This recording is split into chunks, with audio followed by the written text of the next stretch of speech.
Dewald Brevis's rise from aspiring schoolboy to a household name began not in front of roaring crowds, but in the quiet of a Pretoria backyard. As a child, he and his older brother spent long summer afternoons batting and bowling on a homemade pitch, winning and losing imaginary tests under the watchful eye of their mother. He later remembered that those contests were full of passion and laughter, but also tears, and that his mother would insist that sport was where his future lay. Encouraged by her faith and his brother's competitive streak, Brevis learned to love cricket's rhythms before he understood its scale. He carried the game into high school, honing a naturally aggressive stroke play by studying television broadcasts, and later, countless videos of South African legend AB de Villiers. He did not merely admire AB, he imitated him. He copied the stance, the timing, and the freedom of a man who could send the ball anywhere. The callus on his hands and the sky blue band around his bat handle were, in Brevis's mind, small links to a hero he dreamed of meeting one day. By the time he was 17, his name had already circulated among provincial coaches, and when he stood at the nets at Supersport Park during a domestic match and caught a glimpse of de Villiers playing live, the boy wondered if he might one day share that stage. The Under-19 World Cup of 2022 was held in the Caribbean in January and early February, with group games scattered across Guyana, Trinidad, and the Leeward Islands. South Africa's squad, coached by Shukri Conrad and captained by George van Heerden, arrived in Georgetown under modest expectations. The side had struggled in bilateral youth series and lacked the depth of India or England. Yet there was a rumor that the Proteas had found a 360-degree batter who could turn a match with a single session. Brevis entered the tournament as this rumored talent, carrying the weight of those whispers while still waiting to play a televised youth international. In practice at Providence Stadium on the eve of the opening match, he spent extra time under the lights, flicking length balls through mid-wicket and driving over cover. The outfield was wet with evening dew, but his shots hummed off the bat as if propelled by springs. Coaches murmured about his wrists.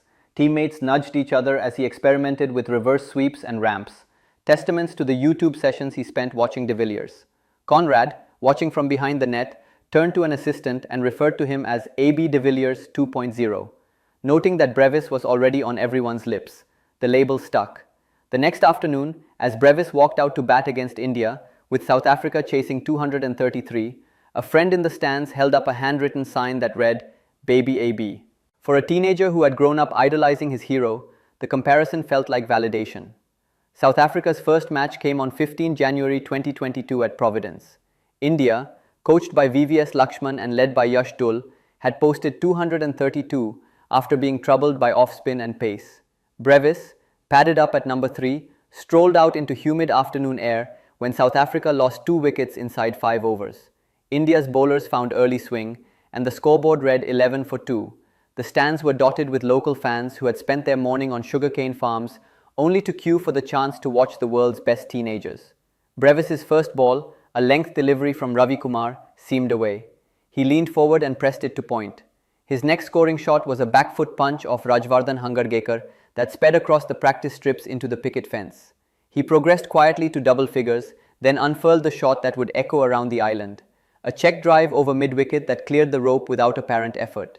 By the time he reached 50, he had drawn the field wide with sweeps and lofted drives.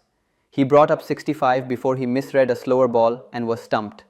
South Africa lost by 45 runs, but his 65, combined with 2 wickets from his part-time leg breaks, hinted at the all-round package he would become. In the dressing room afterwards, though, teammates teased him. They had heard the crowd chanting, "Baby AB," and sensed that the moniker would follow him beyond Guyana. Brevis laughed it off, but went back to the hotel that night replaying his dismissal in his mind, thinking about how he might next convert a start into something far more substantial.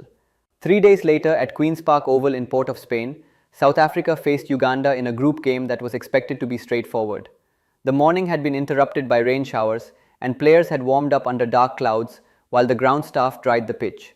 When play began on a slow surface, Brevis arrived at 28 for 1 and decided to impose himself early. He drove through extra cover against left-arm spin, then slog-swept the off-spinner onto the grassy bank. Scouts from several Indian Premier League franchises, who had been staying in a nearby hotel ahead of the 2022 mega auction, were scattered among the few hundred spectators. They had come to identify players who might fill future middle-order roles.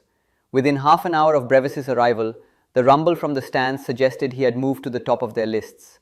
His century, 104 from 110 balls, studded with drives, pulls and deft paddles, gave South Africa a comfortable victory. In addition to his runs, he took 2 wickets and a diving catch, making his name known beyond the Caribbean. At the team hotel that evening, his phone buzzed with messages from coaches, journalists and friends. Tucked among the congratulatory texts was one from his mother, reminding him to enjoy the moment, and another from an unfamiliar number, promising good news at the auction.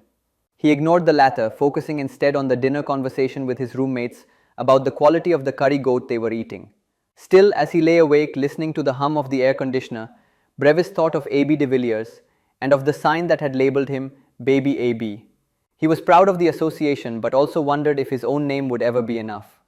By the time South Africa played Ireland at the Brian Lara Cricket Academy on 21st January, television commentators were introducing him exclusively by his nickname. The voiceover before the first ball, recorded by ICC pundit Natalie Germanos, described him as a player who looks like AB de Villiers and plays like him. Off camera, local volunteers passed around printed copies of the tournament statistics that showed he was among the leading run scorers even after just 2 games. Against Ireland, he walked out with South Africa chasing 190 on a sun-baked afternoon. He drove the first ball he faced over mid-off, then cut the next through point.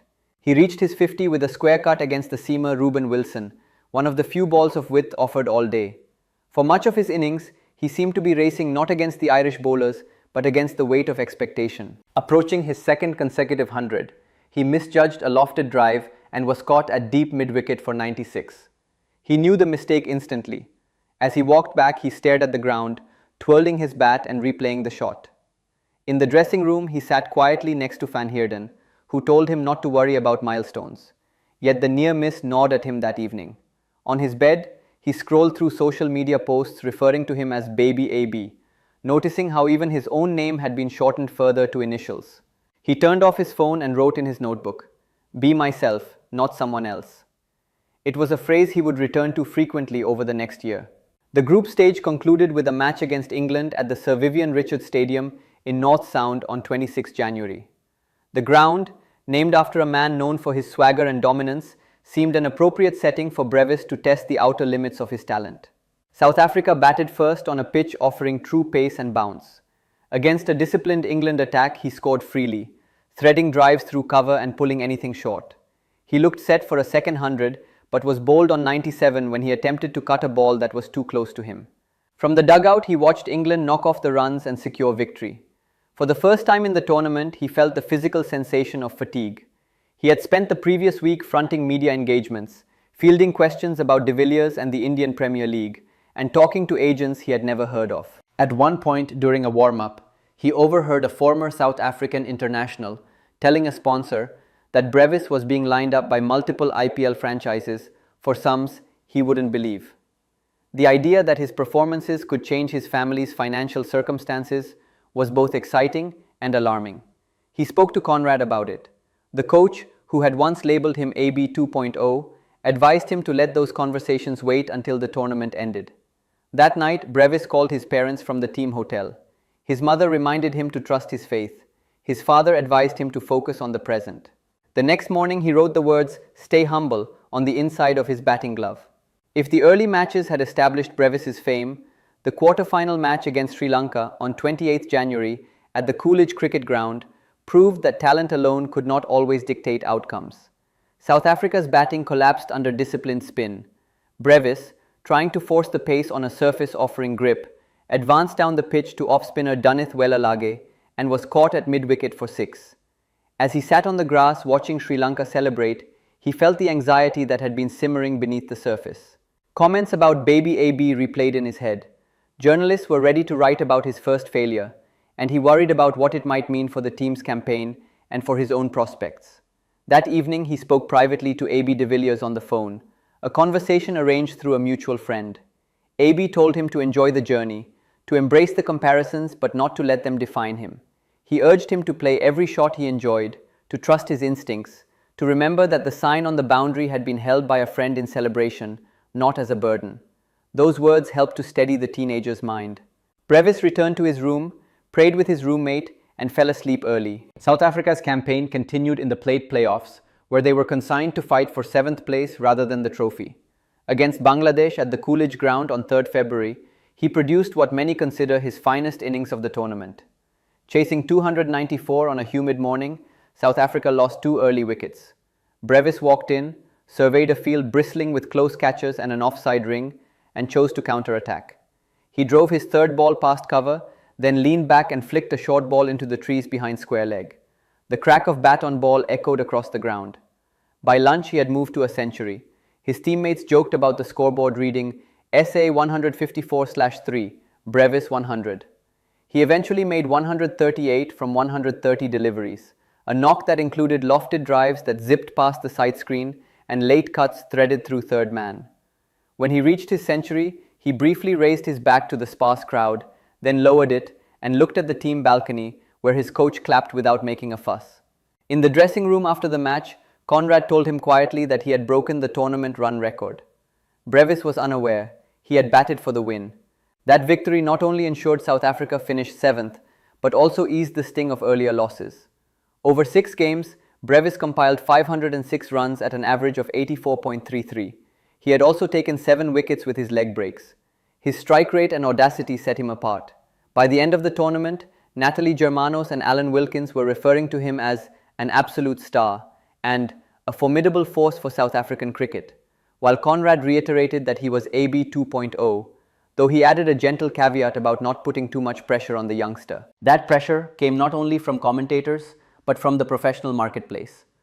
As soon as the squad returned to their hotel in Georgetown after the Bangladesh match, Brevis received a message confirming he had been named player of the tournament. Within hours, his agent called from Johannesburg to explain that he would be entered into the Indian Premier League mega auction with a base price of 20 lakh rupees. Brevis, who had grown up supporting Royal Challengers Bangalore because AB de Villiers and Virat Kohli played there, imagined wearing their red and black kit. He told a journalist that in his household the IPL was a huge thing and that he and his brother often argued because his brother was a Chennai Super Kings fan. On the auction day, he watched remotely from his family's living room in Centurion. The early bidding moved quickly.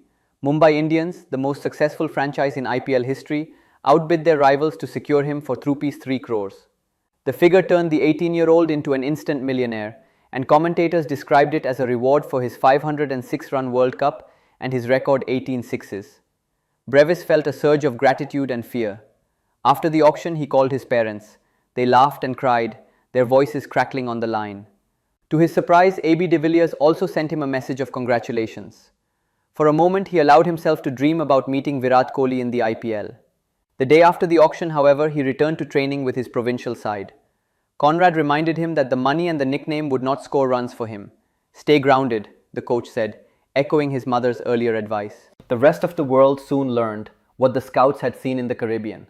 During the Indian Premier League that spring, Brevis arrived at the crease for Mumbai Indians against Kolkata Knight Riders and smashed 4 consecutive sixes off leg spinner Rahul Chahar. He followed that up with a blistering 49 against Punjab Kings. After that innings, the International Cricket Council released a compilation video of his Under-19 World Cup boundaries, reminding viewers that this new sensation had once been a boy with his cap turned backwards in Guyana. The ICC piece highlighted that Brevis had scored 506 runs in just 6 matches, at an average just over 84 and at a strike rate of 90. Commentators repeated his tournament statistics and his price tag while marveling at his ability to strike the ball. During one post-match interview, he was asked about the Baby AB nickname. He smiled shyly and said that although he admired AB de Villiers, he had a lot to prove before reaching the same level, and that he was nowhere near what AB was. He added that being called Baby AB was a real honor and surreal. His humility endeared him to fans, but the moniker continued to appear in headlines. In his private notes, he continued to write reminders to be the original Dewald. As his domestic and franchise commitments grew, Brevis spoke occasionally about the burden of living up to such a celebrated comparison. In an interview recorded 8 months after his World Cup exploits, he admitted that at times the label weighed on him. He explained that he had embraced the nickname when he first finished as the leading run scorer in the Under-19 World Cup, but that walking around as de Villiers' successor weighed heavily on him. He noted that he had scored only 5 runs in his first T20I appearances in 2023, and that being dropped to domestic cricket forced him to rebuild his game and his identity. In late December 2024, he made a personal commitment, telling those close to him that he would focus on being the original Dewald, and would watch the ball and hit it without trying to imitate another player. That promise to himself marked a quiet psychological turning point. He began to use his faith and his family's support as anchors when the headlines grew louder.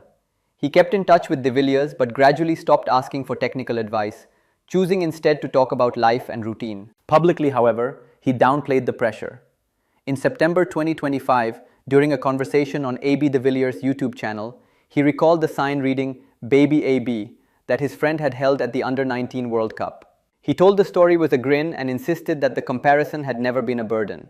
He said that, "Never have I felt pressure from the nickname," describing it as one of the most special things because he had always idolized de Villiers. He repeated that being compared was a huge privilege and that he still learned from his hero. That same week, he acknowledged that expectations were ever present, but insisted he liked the pressure and wanted people to get to know him as Dewald Brevis, not just Baby AB. Those seemingly contradictory statements revealed the complexity of his position. He appreciated the honor of the comparison, yet knew the weight it brought. On some days, he wore it lightly, seeing it as a fuel for ambition. On others, he felt it as a shadow that made his own achievements appear derivative. As he continued to rack up domestic runs and occasional international appearances, he held on to the simple advice from his childhood: watch the ball, play the game, and let the rest sort itself out. Although his World Cup heroics and subsequent IPL contract changed the trajectory of his life, the deeper significance of the 2022 tournament lay in what it revealed about his character. The Caribbean Run Fest exposed a boy with outrageous talent, but it also introduced us to a teenager navigating conflicting identities: the devout son who turned his success over to God, the dreamer who practiced in the yard hoping to one day meet his hero, the competitor who chased 3 consecutive centuries and felt disappointment at scoring 96 or 97, and the prospect whose worth was quantified in crores by franchises he had never visited. During those weeks, he discovered the joy of dominating an international tournament, the sting of falling short in a knockout match, and the surreal sensation of hearing his name or his nickname chanted by strangers. More importantly, he confronted the reality that hero worship could quickly morph into a burden. In the months after the tournament, he returned to the nets to iron out technical flaws, continued his studies, and made time for those who had supported him long before anyone called him Baby AB. The weight of Genesis, of being born into the era of AB de Villiers and carrying his influence into the next generation, would remain. But by the end of the World Cup, Brevis had learned that while labels may open doors, they cannot define the player within. His runs in the Caribbean and the scouts' approval that followed were not the end point of a story, but a beginning, one grounded in family, faith, and an unwavering love for a game he had first played in a backyard with his brother.